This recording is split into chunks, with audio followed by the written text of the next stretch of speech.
Every day? No, but it's funny because you do you're like Diana Ross. You do like wardrobe changes. Yeah, like hourly. It's weird. Why is John's square so small on my screen? I don't know. Here we go. There's a lot of things wrong with John. Let it burn, burn, burn, burn. We gonna let it burn, burn, burn, burn. Gonna let it burn, burn, burn. Welcome back to Daybreak USA.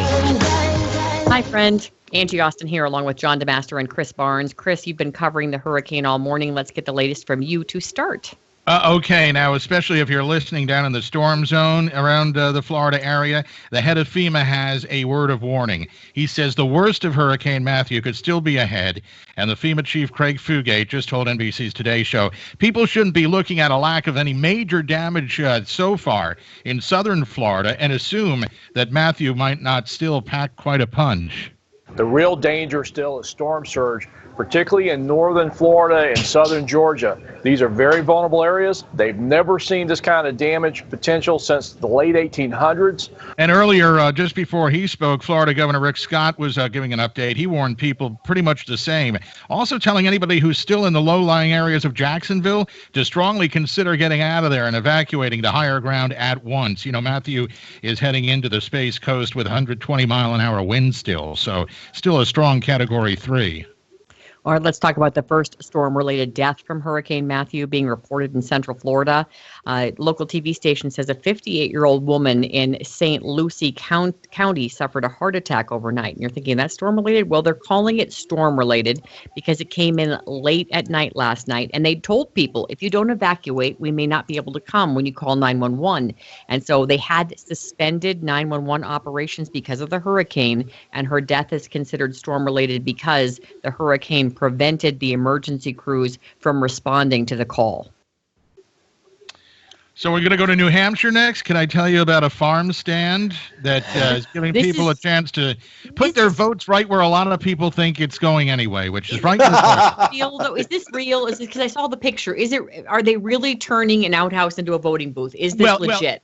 No, it's not it's not an actual voting booth. It's really just sort of a fun thing. But people are responding. See, this is called the Owens Truck Farm, and it's home to this outhouse that they've turned into a fake voting booth. But they put mannequins of the nominees, Hillary and Donald, in there.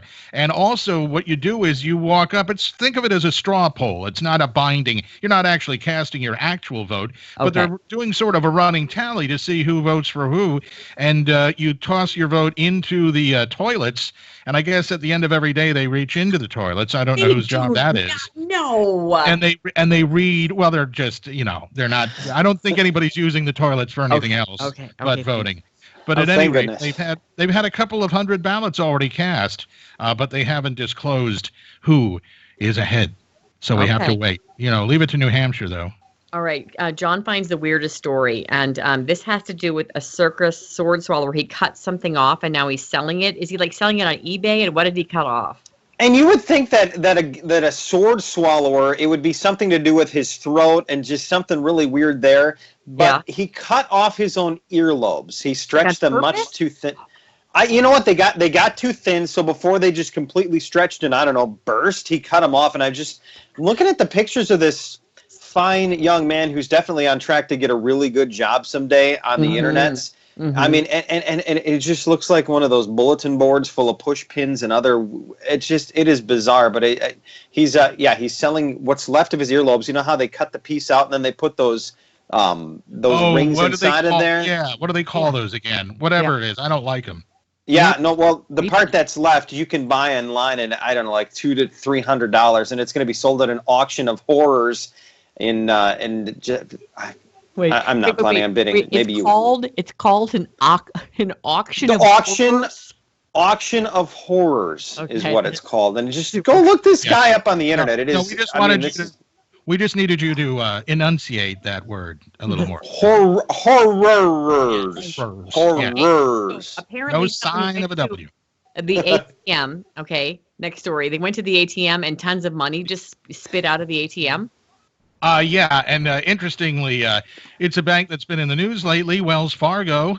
In any case, Wells Fargo is thanking this Pennsylvania woman who went the other day to her normal automatic teller machine, and she wanted to take out $60, and the machine gave her $380.